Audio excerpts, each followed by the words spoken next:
All right, we're going to start with a warm-up.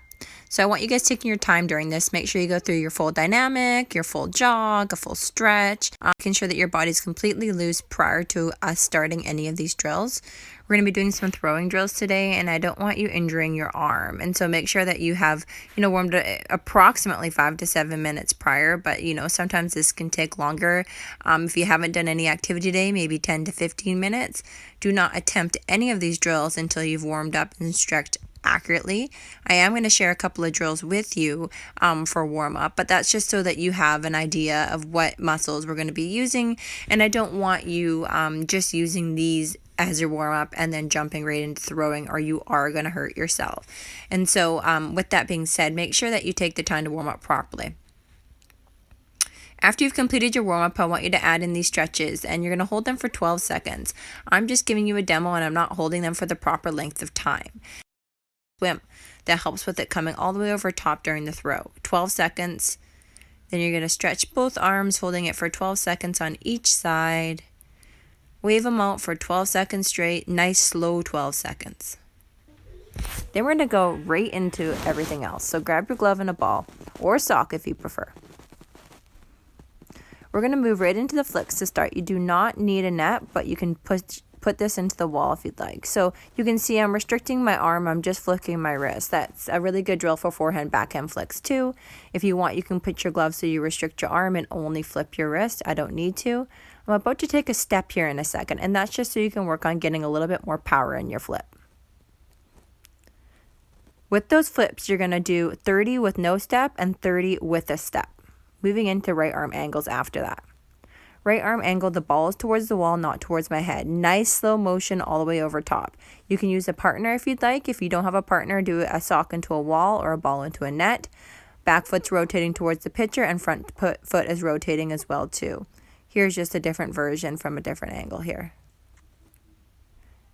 Make sure that ball doesn't go behind your head like it just did there. I want you to come all the way over top, but not from behind your head.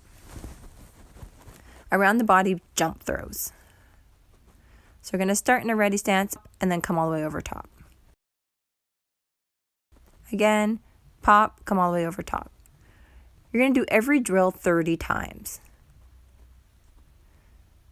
So you're going to do the right arm angle 30, and then you're going to come to these box throws and do the box throws for 30.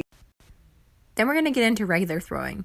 You can see that I'm bringing this leg into the throw. I'm not leaving that leg behind. So I want you to practice that too. Make sure that knee is coming towards that target so you get used to bringing all our momentum into that throw. We're going to try 30 of those. Then we're going to go into the hot box throw. The hot box throw goes right from the ear. We don't go from all the way behind the head. This is just a quick throw to get that runner out. We're going to try 30 of those. We're going to try those same throws from the knees as well too, to restrict our lower body movement and just build the muscle in the upper arm. So 30 from this knee version as well too. Try not to get that ball behind the head. We're going to try the rotate to work our across the body throws. So we're switching angles here. You can see now my knees are directed the other way, and I'm just bringing my arm all the way over across. We're going to do 30 of those as well too. And then we're going to stand up and use a wall to practice our casting drills. You can see here I'm using this net, but you could use any wall. Just do slow motion throws with a sock or a ball over top. Don't let that elbow hit that net, see, or that arm. I want you to just come all the way over top and through. You're going to do 30 of those as well too. If you really want to challenge yourself, try 30 using your left arm as well. So you just get used to feeling uncomfortable and get comfortable with uncomfortable feelings.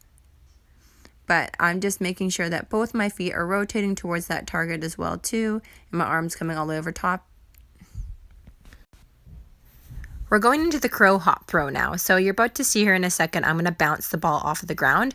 If you're using a sock, you can just put the sock on the ground, or you can just put the ball on the ground.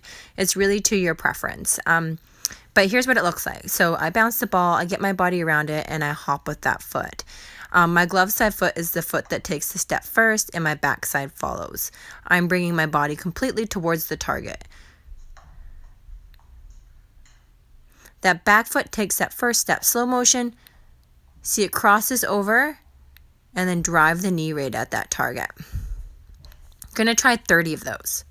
Then we're going to move into the charge and throw.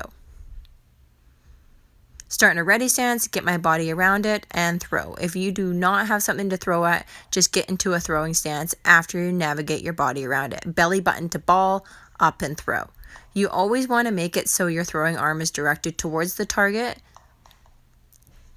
and your glove size closest to your target. 30 of those. We're going to try 30 of those. And then we're going to pop into the pop to crow hop. So the pop to crow hop is one of my favorites. We're going to be in a ready stance. We're going to pop it up in the air, and then we're going to go right into that crow hop. So pop fly, crow hop, throw in. Pop fly, back foot comes over, crow hop in. Pop fly, back foot comes over, crow hop in.